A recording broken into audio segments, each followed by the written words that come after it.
पढ़ेंगे विक्राणु या नेफ्रॉन की संरचना, जो कि कक्षा 10 और 11 के लिए महत्वपूर्ण क्वेश्चन है और प्रतिवर्ष ये क्वेश्चन आता रहता है। तो ध्यान दीजिएगा, विक्राणु या नेफ्रॉन की संरचना। विक्र के अंदर बहुत सारी छोटी छोटी संरचनाएं पाई जाती है। जो विक्र होती है, किडनी होती है, उसके अंदर बहुत सी सारी छोटी छोटी संरचनाएं पाई जाती हैं। इन संरचनाओं को विक्राणु या नेफ्रॉन कहते हैं। इन संरचनाओं को क्या कहा जाता है? विक्राणु या नेफ्रॉन कहा जाता है। इन संरचनाओं को विक्राणु या नेफ्रॉन कहा जाता है। एक विक्र के अंदर लगभग 10 लाख, एक विक्र के अंदर लगभग कितना? 10 लाख विक्राणु होते हैं। विक्राणु के प्रारंभ में एक कप जैसी संरचना होती है जिसे बोमैन संपुट कहते हैं। देखिए, विक्राणु के प्रारंभ में एक कप जैसी संरचना आपको दिखाई पड़ रहा है, जिसे क्या कहते हैं? बोमैन संपुट कहा जाता है।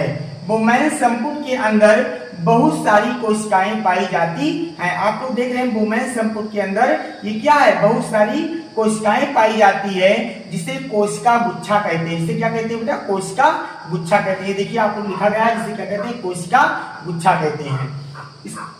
अवरोही चाप हेनले चाप द्वारा अधिरोही चाप से जुड़ा होता है। देखिए, अवरोही चाप यहाँ से लेकर यहाँ तक क्या है? अवरोही चाप है। और अवरोही चाप के बाद यहाँ से लेकर यहाँ तक क्या है? हेनले का चाप है। तो अवरोही चाप हेनले चाप किससे जुड़ा होता है? अधिरोही चाप से जुड़ा होता है, जो कि यहाँ से लेकर यहाँ तक क्या होता है? अधिरोही चाप होता है।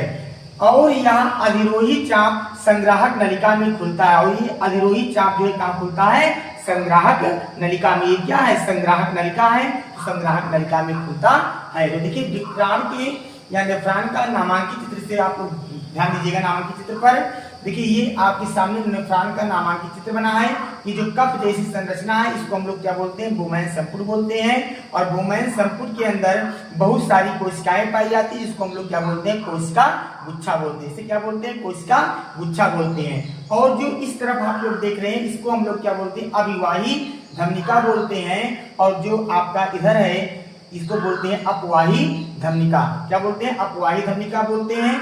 जो अविवाही धमनिका होती है, ये विक्र की धमनी से जुड़ा होता है। किससे जुड़ा होता है? विक्र की धमनी से जुड़ा होता है। और जो अपवाही धमनिका होता है, विक्र के सिरा से जुड़ा होता है। इसके बाद देखिए, यहाँ से लेकर यहाँ तक जो आपका है, ये क्या है? अवरोही चाप। क्योंकि जो इसमें चाप होते हैं, 3 होते हैं। तो पहला नंबर अवरोही चाप, दूसरा नंबर हेनले चाप, और तीसरा क्या होता है? अधिरोही चाप। तो ये आपका यहाँ से लेकर यहाँ तक क्या है? अवरोही चाप है। और अवरोही चाप के बाद ये यहाँ से लेकर यहाँ तक का क्या है? हेनले चाप है। और अवरोही चाप हेनले चाप किससे जुड़ा होता है? अधिरोही चाप से जुड़ा होता है। तो यहाँ से लेकर यहाँ तक क्या है? अधिरोही चाप है। और अधिरोही चाप जो है कहाँ खुलता है? संग्राहक नलिका में। संग्राहक नलिका है और समान संग्राहक नली द्वारा क्या होता है? खुला होता है।